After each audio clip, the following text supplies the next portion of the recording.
What is up, everybody? Today we're going to be doing a little bit of maintenance on the Miata and just giving it a once over. We had two events recently, the 5K and Drifting the Plains 4, where the car saw a lot of rev limiter, so we are going to do an oil change, take a look at the oil, make sure everything is good. It developed a little bit of top end tick at the last event, just running so much limiter.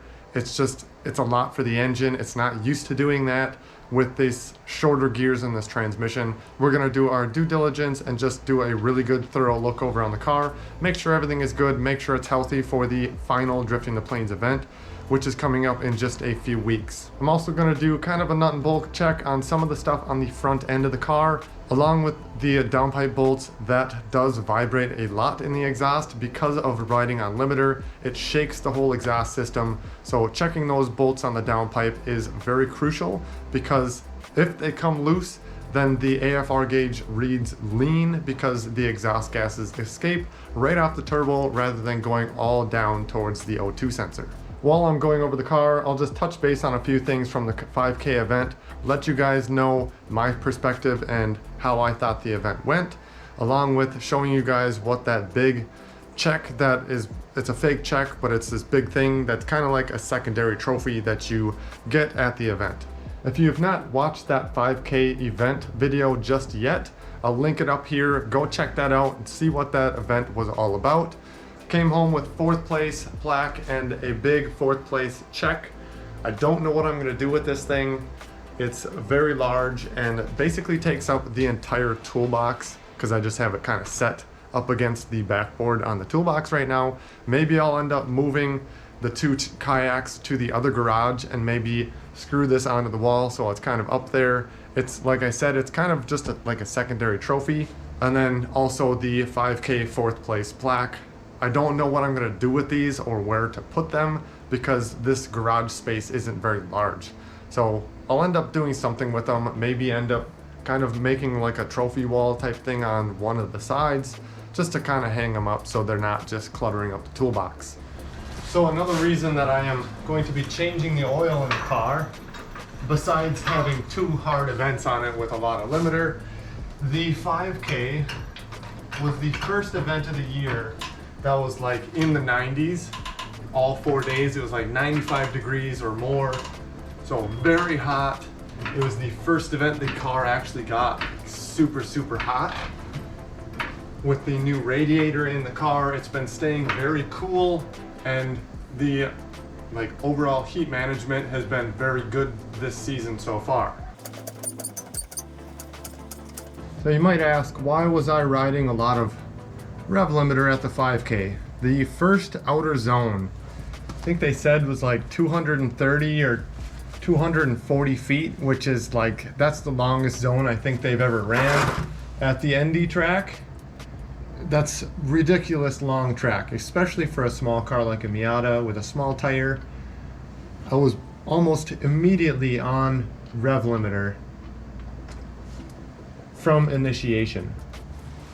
So that being said, when you're on limiter for 240 feet, if you'd calculate that out to like time, I don't know, 5 or 6 seconds, but then you go into the next zone and then the third zone and you're back on limiter again because you reuse that first outer zone. So I don't have a good way of like checking if there's stuff in the oil. Just take a rag and we're just gonna catch some of that. Creates a mess, so just have a spare rag. Then we can shine a light on this and see if there's a bunch of glitter in this. I'm mainly concerned about the tick that is developed on the top end, like up in the valve train. I mean, if you're riding on a lot of limiter, you really should have some like aftermarket valve springs that are a little heavier so it can hold that, hold it together a little better at the higher revs. I just have stock internals in the head, so yeah, we're just gonna take a quick look at that. So just looking at this, I mean, it doesn't look like there's anything concerning here. There's no chips or like little glitteriness. I mean, maybe just a smidge, but it's really not anything out of the ordinary, nothing real bad. That's what an oil filter is for, so it doesn't send any of this little stuff. I mean, it's I don't know if you can really even see any glitter there. So I mean, that's a good sign that there's not a bunch of stuff floating around in the oil. So I also want to say thank you to all the people that have shown their support at the track and by subscribing to the channel. I greatly appreciate every one of you that have shown that support. It helps grow the channel. It helps show me that you guys want to see this type of content. So if you haven't subscribed yet, please do so. And also drop a comment down below. Just say hi, what's up.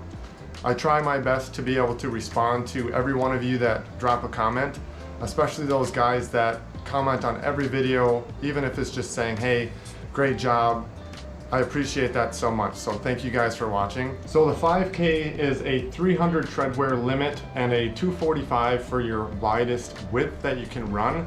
I ran the 225 Accelera PHI. It's a 400 treadwear. I ran this set of tires for 3 days. 3 days of like non-stop driving. I mean, it's not non-stop. I mean, I probably ran 4 or 5 laps in an hour session times like 20 sessions maybe of driving, plus all the battles on this tire. This was the outside edge of the tire, so you can see it's all wore off. I was running 14 PSI in the rear tires to get as much grip as I can, and then this is the inside. So this tire is not dead yet. I'm just going to flip it around and then run this on the outside of the wheel and then this on the inside, just because I have like zeroed out camber and I'm just dropping the pressure a lot. Like I wouldn't normally run that low of pressure, but to try and get as much grip out of a harder tire, that's what I kind of had to do. When we go to change the oil filter on the Miata, it is actually down underneath, right in here. Underneath the intake manifold. You can't really reach it from the front because there is a bracket that goes down to the block that supports your intake manifold, and it's really hard to get to right here. So I actually go down behind the front tire through this hole right up in there, and you can kind of see it right up in the center of the screen right up in here. Luckily Miata parts are pretty darn cheap. So I mean, an oil filter is maybe 12 bucks if you get a better one. You can get a cheaper one that's like 6. I don't get the really cheap ones and I don't get the really expensive ones because I'm changing oil every 2 events. So on a turbo car, if you're running it really hard, I would recommend changing it at least 2 drift events. So you're not heat soaking or destroying or just contaminating the bearings in the turbo with overheated and cooked oil. That's not good. I cooked a turbo by running the oil for more than 3 events. The first like setup that I had. Don't do that. Take care of your engine, change the oil like every event or every 2 events, depending on your horsepower level. This is maybe 250 horse. If you got a really high performance LS car that makes 600 plus, I would recommend probably changing it every event because it's a very cheap reassurance to take care of your engine and to make it longer lasting. Now, I don't have one of those like oil filter cutter tools. It's basically like a can opener for your oil filter, so you can cut up the top, pull the actual paper part out, and then you can see what's being caught in your filter. Do I want one of those? Yes and no. Yes, because it'd be kind of cool to see what your filter actually does and how it catches stuff.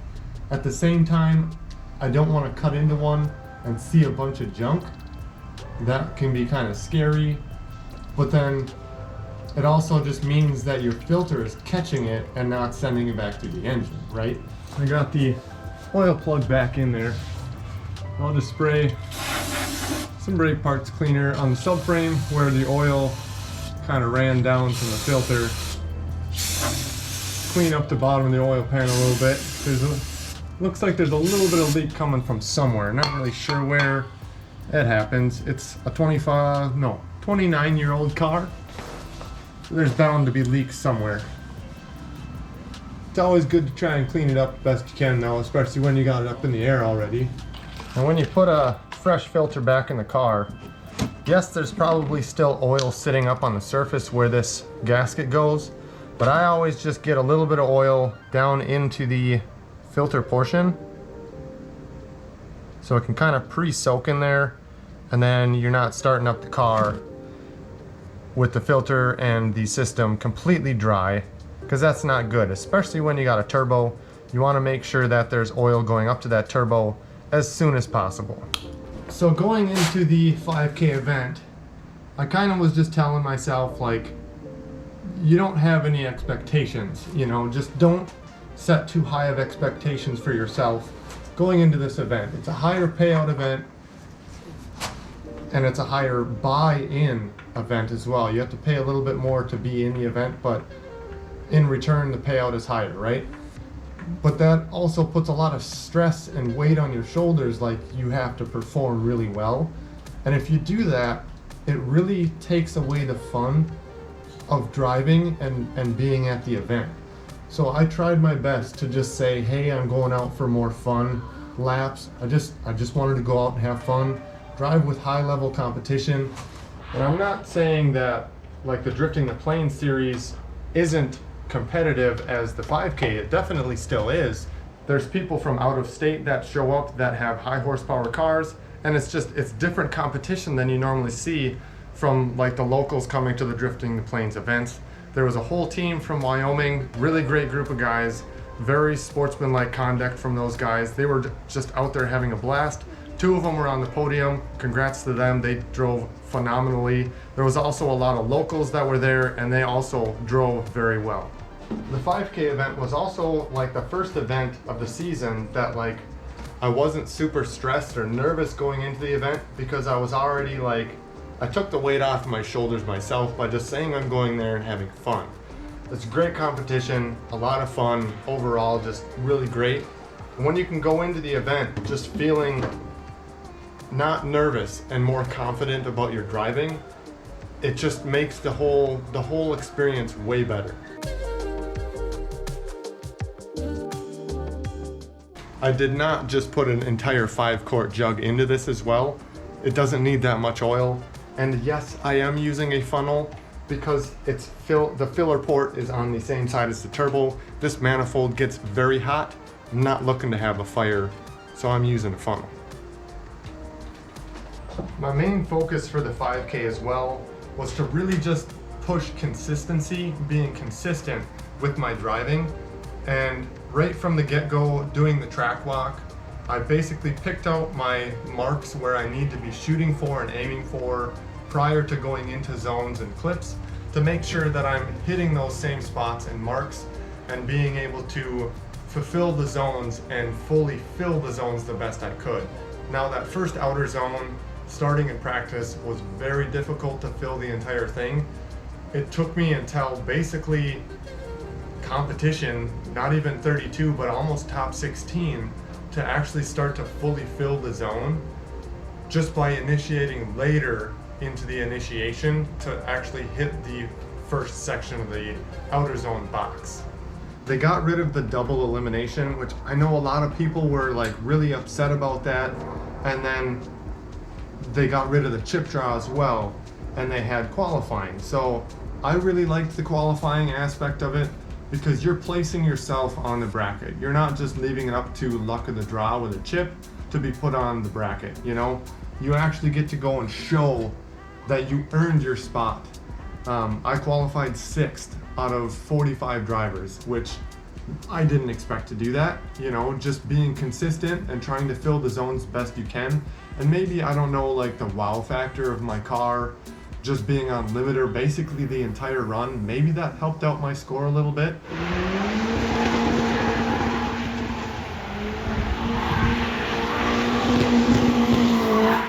But also when you look back at the run, the qualifying run, I did hit the marks where I needed to, and it was filling the zones pretty good, at least I thought.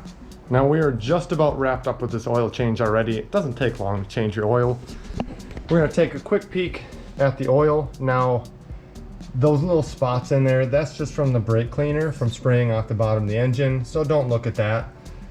But 2 events, this is pretty dark black burnt oil. You wouldn't think that in 2 events that it would be this dark and this burnt. But being it's a turbo car and you're putting a lot of heat, I mean, that oil running through the turbo alone, that turbo, the hot side, probably sees 1,000+ degrees when you're on red line just standing on it for an entire lap. I mean, that alone just cooks the crap out of the oil. change your oil when you're doing any type of motorsports fairly regularly. Before I go and start it and run some oil through the system, I mentioned before that the downpipe bolts tend to vibrate loose. And if you look at this one is all the way loose, finger tight or loose or whatever, almost like a 1/4 inch gap between the actual plate and the head of the bolt. So if that one's loose, the other ones are probably loose as well. These lock washers are completely crushed. You can see just with my heat shield license plate, that is a few inches away, and that's actually cooking that. Prior to me putting this in here, my brake fluid reservoir would actually boil the fluid inside. So this actually helped a lot with that. But we're gonna take these out. I have spares. We're gonna replace all of these probably one at a time and just get fresh ones in there. I'll start off with that loose one first, but just looking at the new bolt, I mean, the zinc is all burnt off of the old ones, and then the lock washer is a nice gold color for a grade 8, and all of that grade 8 look to it is completely cooked and gone. I do put red Loctite on these. It doesn't matter. It helps for a little bit, but then it cooks it right off and it's gone. Maybe I'll just toss this cap on so we don't got stuff falling into my valve cover. And pull off these bolts one at a time and get them replaced so they're nice and fresh for the last event. So there you go. You look at the old one compared to the new. Lock washer is crushed flat, completely cooked. The red Loctite burnt to a crisp and gone. I mean, yeah, that bolt is shot, probably heat soaked and stretched. That one's going in the trash. So I went ahead and I just pulled the old gasket from the downpipe off. It is completely crushed flat. Now when your bolts loosen up and you retighten them, this is probably leaking, so my AFR gauge has already been reading a little bit higher numbers than I'd like to see, but it's probably because this is leaking. The bolts are not sealed completely in there, so I'm just replacing it with a fresh one. I have a pack of like 10 of these. Why not? It's just reassurance that it's not gonna leak. I also realized when I pulled all the bolts out, I am missing one. One of the 5 bolts is completely gone from the downpipe, so it's a good thing that I'm checking them and putting fresh ones on.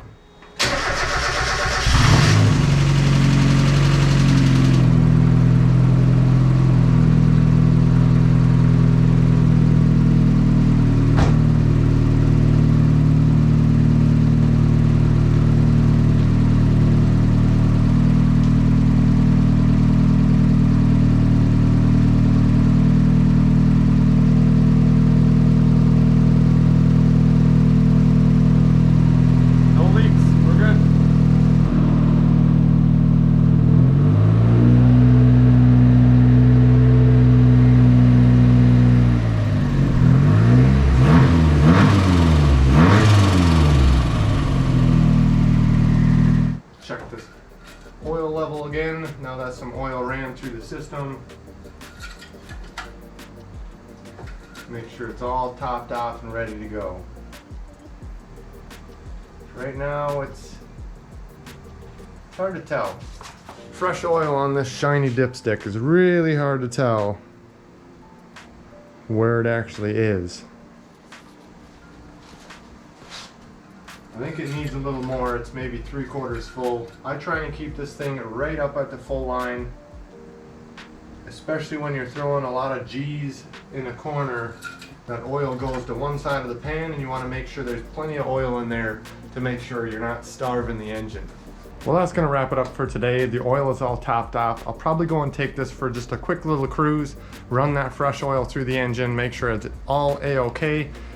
And we will end out today's video. We are just about to 500 subscribers. If you have not yet subscribed, please hit that subscribe button. I would greatly appreciate that. Drop a comment down below if you like this kind of content as well, where we're just kind of chit chat, go over some stuff from the events, and do maintenance on the car, work in the garage, whatever it may be.